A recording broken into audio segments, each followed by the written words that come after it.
What's up? How's it going? Welcome to Days Watch channel. For this video, I'm going to be talking about the Rolex GMT. Well, this one before you is the reference 16710. It is the Pepsi insert, sapphire crystal, oyster bracelet, and it is truly a masterpiece. It's a work of art. The Rolex GMT. It's an icon. It has sealed itself in horological history as one of the legends, one of the greats. It's easily one of the top 10 watches of all time. But is it for you? Is it the watch that you should get? It really is an aspirational piece.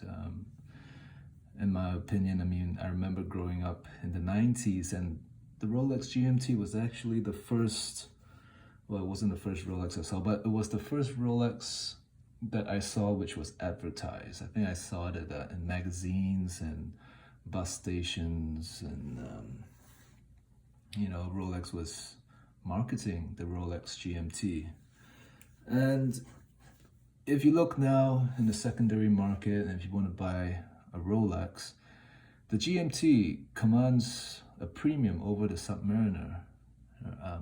Disregarding all the special editions like the Hulk and the Kermit.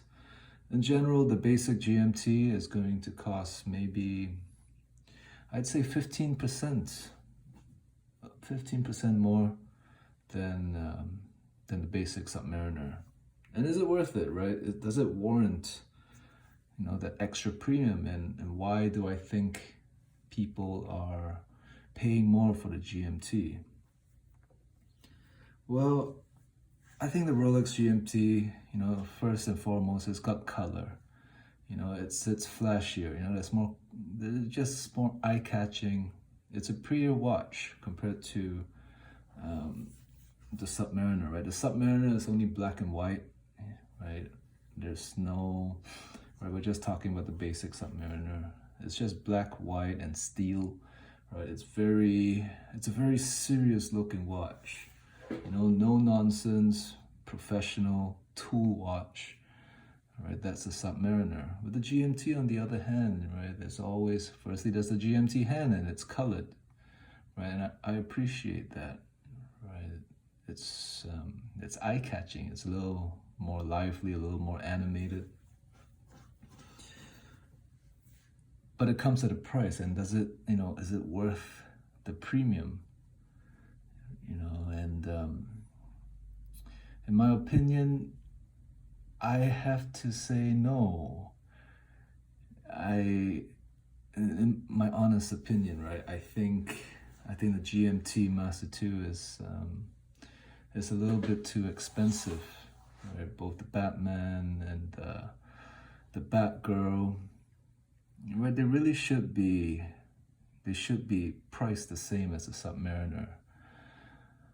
And but I guess that's what the market has determined, right? That the Rolex GMT is just more desired by people. Right, ceramic GMTs, they cannot be had in the ADs. They're always sold out. There's always a waiting list. You're not going to be able to get one. Unless, of course, you've got connections or you spend a certain amount at the dealership.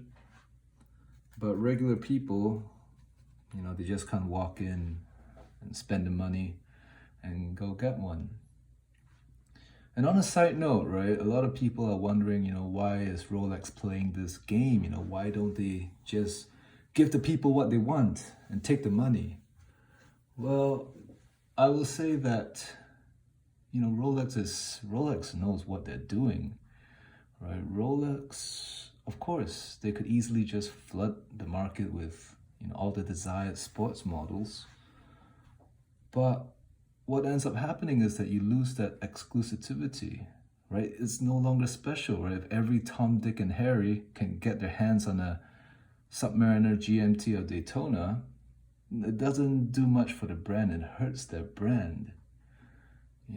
Tom, Dick, and Harry, or for Chinese people, Wong, Chan, or Lee, right there. let's face it, there has to be a level of exclusivity and it has to be preserved. These things have to be special. If everybody has it, you're no longer special, you no longer feel special. So Rolex knows what it's doing, right? And I know a lot of people are always complaining about these things, but if you think about it, it should be that way. You would want it to be that way. You would want these things to be exclusive. You don't want everybody to be sporting a Rolex GMT or a Submariner or a Daytona, right? These are the uncomfortable truths, right? We wear these things because they're exclusive. They make you feel a little bit more special. And of course, they're beautiful objects, right? No, don't get me wrong, but like I said, if it's readily available, if it's too readily available, then it hurts the branding, right? It hurts the image, So, well, what's the best GMT to get? In my opinion, the problem is the GMT is a victim of its own success. Sometimes I feel a little bit, well, with this model right here, the 16710, I would be I feel really good wearing it out. But if I were to have the latest GMTs, right, the Batgirl, or even the Batman, it can be a little bit, how should I say, very expected, a little bit,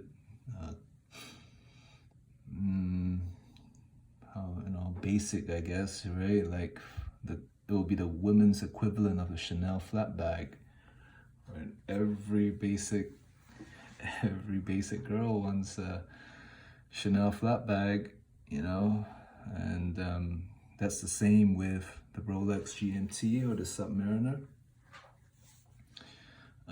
for the current models. So my advice is if you're looking for a GMT or a Submariner, do consider the previous generation, the pre-ceramic sapphire crystal models.